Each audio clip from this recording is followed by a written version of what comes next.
When my cousin Cody and I were in our early 20s, we went on a handful of camping trips around Colorado. This happened, I believe, when I was 22 and he was 23, and it happened in Arapahoe Forest. It was my first time camping there, not Cody's though. It was in the middle of the week. Our jobs allowed us to have off days in the middle of the week, and we'd often go on our campouts then to avoid traffic and crowds. I always let Cody take charge on these trips. He's the Eagle Scout, not me. We parked by a picnic area, and we set foot into the woods from there. After about 15 minutes of hiking deeper into the woods, we found a good spot to set up camp. A good spot meaning a big enough clearing to fit 2 tents, the portable stove, and a campfire. The first thing we did was unpack our stuff and set up our tents. Cody has always been a lot quicker than me in pitching a tent. He does it in only a few minutes. It always takes me over 20 minutes. Or rather, it always took me over 20 minutes, as I haven't been camping out in the wilderness since this. The next thing we did was create a ring of stones for a fire, and then gathered some sticks and wood. He did bring some fire starter and a lighter, so I guess we kind of cheated, but oh well. It was at the point in the day when the sun was going down. We had a fire going, and now Cody was grilling up some steak and burgers. One thing about Cody is he always went all out with the food on these trips, and he's a really good cook, so I always trusted him with feeding us. Of course, we had our bear spray in case the smell of the food would attract a black bear, which Cody always said was very unlikely.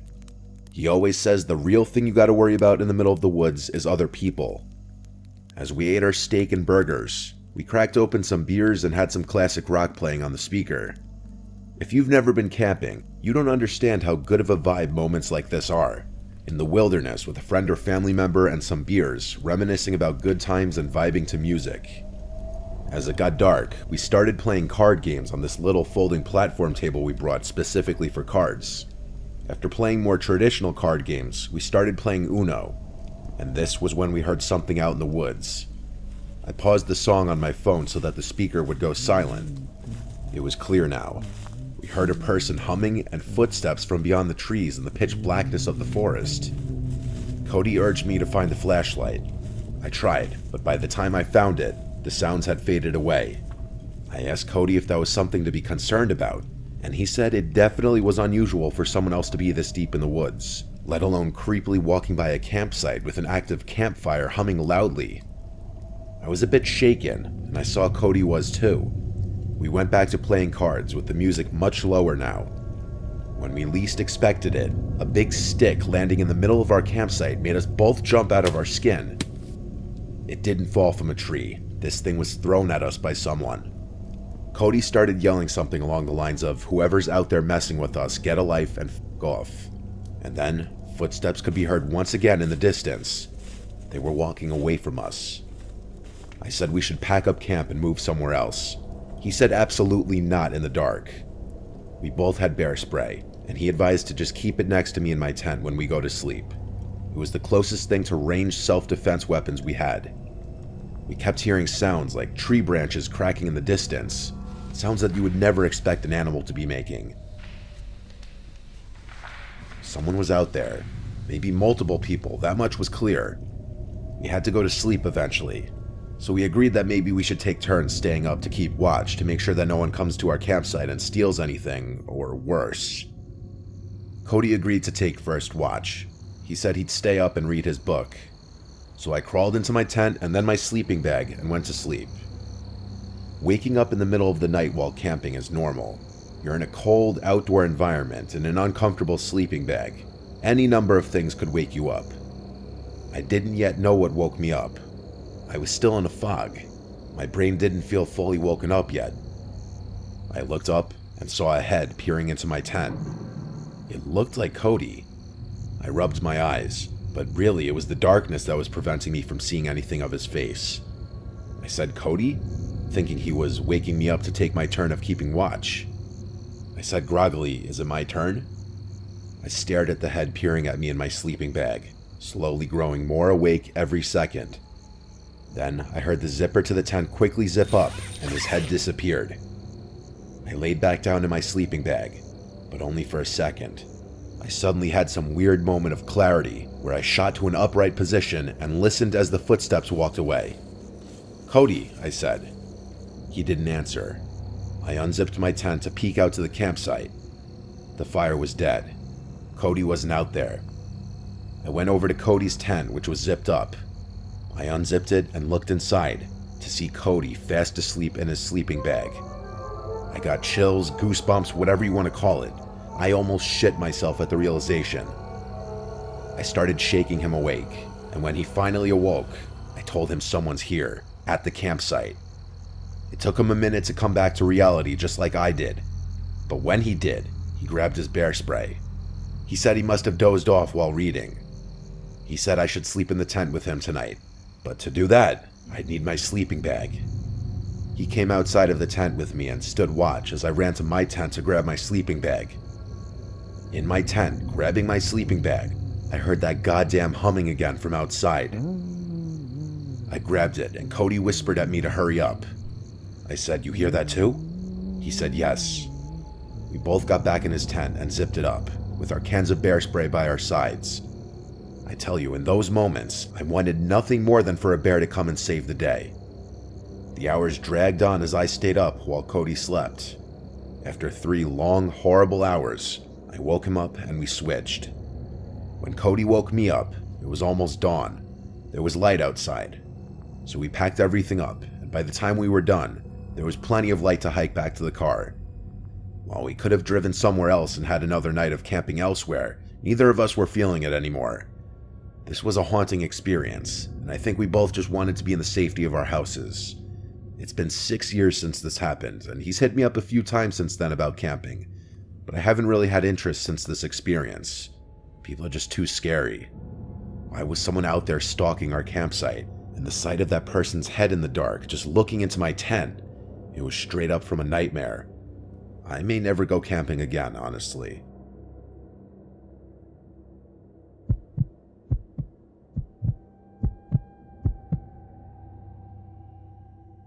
When my friends and I rented a beach house in Florida, I never could have expected how things would have turned out. It was the 4 of us in a cramped car driving down there. The house was directly on the beach. It was on this road that had the bay in front of the house across the street, and then in the backyard was literally the beach. There were some huge houses on this road, and some smaller, more normal-looking ones. This was one of the more modest-looking ones. It had 4 bedrooms, so a bedroom for each of us. The houses were spaced out on this road, creating a sense of privacy, and the whole time we were unloading the car out front, not a single car passed by on this road. The interior of the house was decent. It wasn't spectacular, but it was modest, clean, and the owners were really pushing a beach theme with the wall decor. I guess it would make sense considering the location. There was even a decorative surfboard in one corner of the living room behind the TV. The living room looked out to the back deck, which then looked out to the beach. The view was amazing. The deck wasn't elevated very high off the ground. It was just 2 steps down and onto the sand. We all claimed our bedrooms. I managed to get one of the rooms with a view of the beach. First thing we did after settling in was, of course, walking outside and laying on the beach. We all went in the water at one point and then played football. We were definitely on the beach for a few hours. We seemed to be the only ones on the beach apart from this older-looking couple way down the beach. Afterwards, we went out to eat and then started bar hopping in the town area. When we Ubered back, it was dark out. We went outside on the beach to fuck around and play late-night football while we were kinda drunk. As I was running to grab the ball after missing a catch, I noticed something in the water. The moon reflecting on the ocean was the only reason I could see it. I said, "What the fuck is that?" out loud, and then realized it was a person standing in the water, about waist deep. My friends looked over and said they saw it too. It was only a little weird because of the time. It was like past midnight, but hey, if a local wants to go for a midnight swim, that's their business. We then went to sit on the deck and drink beers for a while until we got tired, and one by one, everyone started going inside to go to sleep. My friend John and I were the last ones out there. I had been every once in a while glancing in the direction I saw that person before in the water, just out of curiosity, and so eventually when I shot a glance in that direction, I spotted someone standing on the beach. They appeared to be just standing there facing us. It was kinda creepy. Maybe a neighbor, I didn't want to be rude. But I wondered if it was the same person. We tried to ignore it. But John was facing that person, and after a while, he said they were still just standing there facing us. I stood up and looked over and saw he was right. I yelled out, "Is everything okay?" John asked, "Why'd you do that?" I honestly didn't know what I was expecting. They didn't even reply anything though. We were officially creeped out, so we went inside. The other two, Travis and Liam, were already in their rooms, probably knocked out from drinking. So John and I decided to just call it a night too so that we could have a full day tomorrow. If I had to guess, it was 12:30 to 1 a.m., which was honestly on the earlier side, but we were all burnt out from the long day. I went to my room after brushing my teeth. I looked out the window wanting to take a look to the ocean before crawling into bed. This is where the creepiness factor escalated substantially, because there was now someone standing in front of the back deck, facing the house. I felt like they were facing my window. The figure of the person appeared to be male, considering the slightly larger frame. It was undoubtedly the same person from before. I called John's name. He didn't reply. So I ran to his room and banged on his door, telling him to come out. He came out pretty quickly, and I led him to my window to look outside, but now the person was gone. I swore to him that the person from earlier was just standing as still as before right in front of our deck. He believed me. We weren't about to go outside and look around though. I took one more look to make sure that they were still gone, and then I shut the blind to the bedroom window. But as I lay awake in bed, rolling from side to side trying to sleep, I just couldn't shake the feeling that someone was still outside. Who was that person? Why were they creeping around? My thoughts were interrupted by the sickening sound of a fist knocking on the bedroom window. I felt like my insides just shriveled up and my heart completely dropped out of my body. I laid silent and frozen.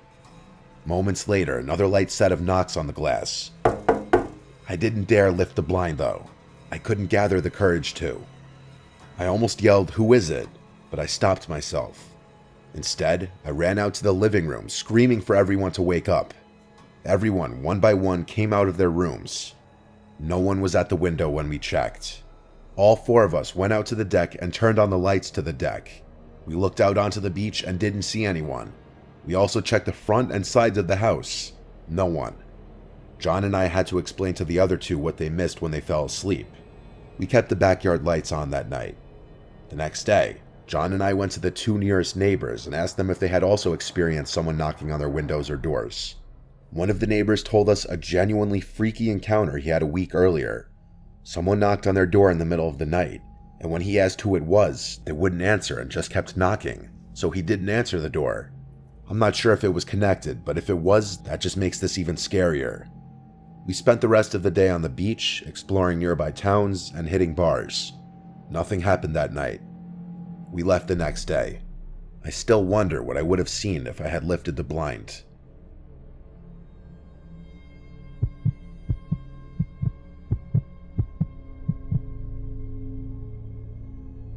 I was 9 years old when this happened. For whatever reason, I was home alone one night, so I was playing video games upstairs in my room. I wasn't allowed to answer the door to anyone when I was home alone. Whenever I was left alone, it wasn't for long. My mom would just be out grocery shopping or something like that. I was playing Metroid Prime on my GameCube. I used to be obsessed with that game. I heard the house phone downstairs start to ring. My mom always told me to pick up the phone if it rang, in case it was her calling. So I hurried downstairs, and by maybe the fourth ring, I picked up. The caller ID was from my mom's cell phone. She said, "Sweetie, can you come outside and help with the groceries?" I replied, "Mom?" She said back, "Yes." I felt like something sounded off with her voice. You obviously know your own mom's voice, and so even at such a young age, when I was questioning why it didn't sound like her, I said, "Why do you sound like that?" She replied, "Like what, sweetie?" And I hung up. My mom would never use the word sweetie like that, especially twice in a matter of seconds. The phone rang again, and my mom's number came up on the caller ID again. I ignored it. For some reason, my heart was racing. I was nervous. I sat in the kitchen, waiting to see if the phone would ring a third time, and it did. It took a couple minutes before the third ringing, but when I checked the caller ID, this time it was a different number. I picked up, and a man's voice on the other end said, "Hey James, I know this is gonna sound weird, but it's your dad. I'm outside." All I could mutter out was a weak, "What?" The man said, "I'm outside. I have a lot to explain." I hung up right then and there. My dad died when I was 3. I have no memories of him. My suspicion was in fact true that the first voice I heard was not my mom's. The phone rang again, and then again after that. I ignored it each time. I couldn't even call my mom because someone clearly had her phone. Then things took a turn for the worse when there were knocks at the front door. This went from a "someone has my mom's phone" situation to a "someone is outside the house" situation. My mom would not be knocking on the door. She'd have a key, obviously. I peered around the wall of the kitchen to look at the front door. I heard a man's muffled voice on the other side saying my name. He was saying, "It's your dad." He rang the doorbell, and then I heard him start attempting to open the door. I did something that no 9-year-old should ever have to do, and that was grabbing the phone and calling 911. The 911 operator asked me what I imagined to be some pretty standard questions, most importantly telling me to wait in a bathroom or other room with a lockable door until the police get there. The bathroom is on the first floor of the house. I hid in there with the lights off. Whoever was outside came to the window and tried pulling it open. I heard their entire struggle. Then they must have moved to the next window. I think they tried every window and door in the house. If anything were to have been unlocked, this story would have had a very different outcome. They must have given up at some point before the police arrived. And I say they because clearly there were 2 people involved in this, a man and a woman. They both could have been out there for all I know. The operator told me that the police are at the front door now and it's safe to go meet them there. Only when I opened the door to the police was when I hung up the phone. They did a quick investigation inside and outside of the house and asked me where my mom was supposed to be and if my mom knew anyone who might want to hurt us. I'm sure I said I thought she was grocery shopping or something, and not that I know of. My mom returned home with my little sister in a panic when she saw the police cars out front. My mom's phone was stolen, which was already clear. I'm sure that our address, home phone number, and other personal information was stored somewhere on the phone, easily accessible, though how they knew my name, I'm not exactly sure. Something on my mom's phone must have given it away. It was an old Nokia flip phone. Who stole it was a mystery. But my mom's phone background was a picture of her with my little sister and I. This could have been an indication to some disgusting, creepy couple out there that the owner of this phone was a single mom with 2 young kids, and they tried to use that as a way of tricking me into leaving the house, which is absolutely disgusting and horrific. The phone must have been destroyed after the failed attempts at trying to lure me outside. Things were a little different after this. My mom wouldn't leave me alone anymore at night. Not until I was a few years older, at least.